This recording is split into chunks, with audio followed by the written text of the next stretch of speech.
Okay, I'm going to show you how to animate our snow now in a separate scene from the major scene we created, just so it's a little bit easier to kind of tell what's going on with not so many polygons in the scene.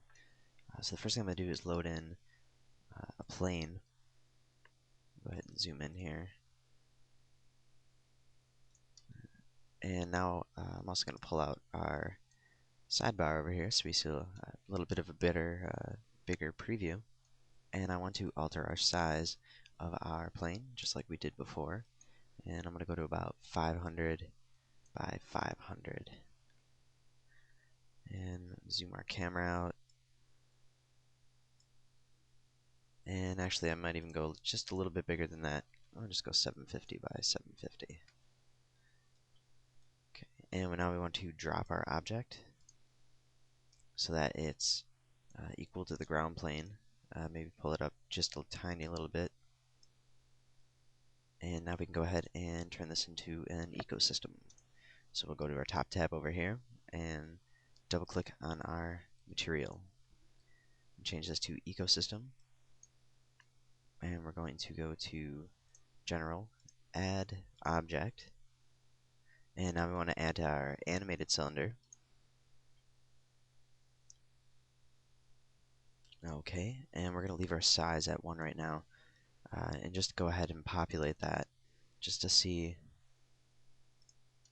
how many cylinders we get. And that should about do it for what we're looking at here. Maybe we'll make it just a little bit smaller. About scale 0.5, and that way we'll break it down a little bit more. Give us half. Another thing we also want to do is turn off cast shadows and receive shadows. Click OK.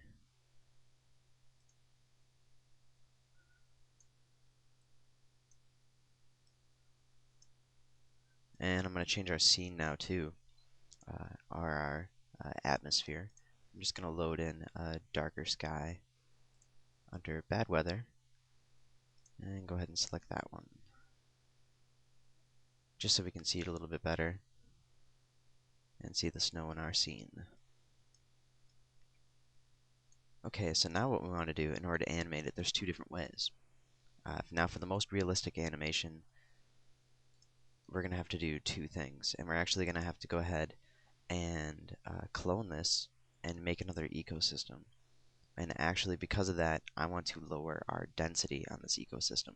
So I'm going to go back to Edit Material, and under Density, I'm going to bring it down below 50 and to about 30% and click OK.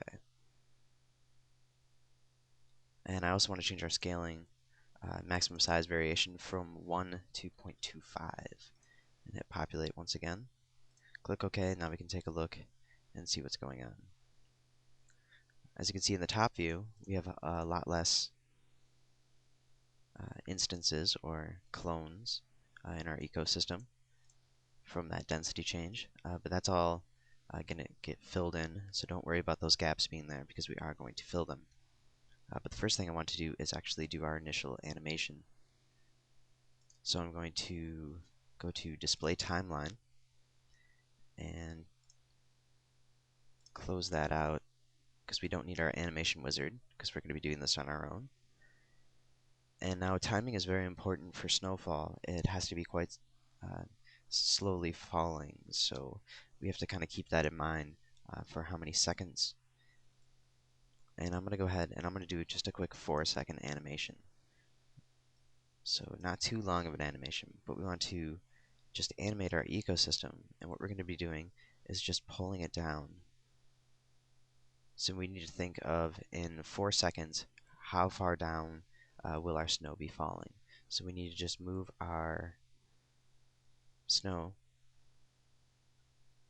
down as far as we think it would move, which is a very small amount because it does fall very slowly, and in 4 seconds it's not going to come down very far. So we'll pull it down to about right there. There, it should be good. And you just pretty much got to eyeball it. If you really want to be exact, do a couple of test renders and find out how quickly that snow is falling and how it looks. Another thing we want to do is give it a slight bit of rotation. So I'm going to click on our top view, and at that 4 seconds still, I want to give it the slightest of rotations going counterclockwise, just a very, very subtle amount. So we don't want to go too high. So pretty much just 1 degree. In between 1 and 2 degrees usually works best, because that actually will have a rather dramatic effect. And we could bring it up even higher if we wanted to, depending on, of course, wind speed and things like that. So if you want a little more of a blizzard, you can, of course, increase that. But you don't want it too much, because keep in mind, this is kind of our overall effect, and most of our scenes are pretty much right in the center here, and just in this small little area, pretty much in this box. So we have to look at the overall effect of how that's going to be affecting that small area, which can be quite drastic. Okay, so now we just have a very subtle animation. You can watch our snow falling and then slightly twisting around. But of course, that's not very realistic because there's no changes in the actual snowflakes themselves. They're staying exactly where they are, and we know that some in real life fall quicker than others, and they sort of flurry a bit. So what we also need to do is create another ecosystem. I'm going to go back here, and I want to hit Control C and Control V. And now what I want to do is, before we touch anything else on our first frame, making sure that our second plane is selected, which doesn't seem like it went in there. So we'll grab that, Control C, Control V, and now we have it. And what I want to do is just lift it up a little tiny bit higher than our other plane. And what I want to do is select our top view and go ahead and rotate this around about 90 degrees. And it doesn't have to be exact, because this rotation isn't our animation rotation. But as you see, when we move the actual animation, it still has that keyframe of the first part. So we need to change that as well. So we're going to go to our last frame, which you can do by clicking the end arrow over here, which will bring us to our 4-second frame. And we need to watch where it's rotating. So we need to know where we need to rotate it back to. And as it's turning counterclockwise, so we need to rotate it clockwise. And that 90 degrees, just about, we're just going to watch the animation on it. And you can see we just still have a very subtle animation for both of them. And this one's a little more dramatic than the other one. So we can, of course, change that back.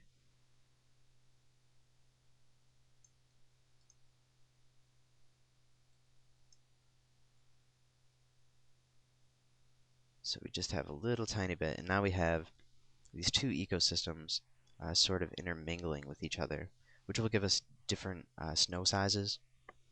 Or not so much sizes, but the way they move. And they'll kind of move around each other a little bit, and that'll give us kind of that little flurry effect that you'll see, which you really can only achieve with a particle system.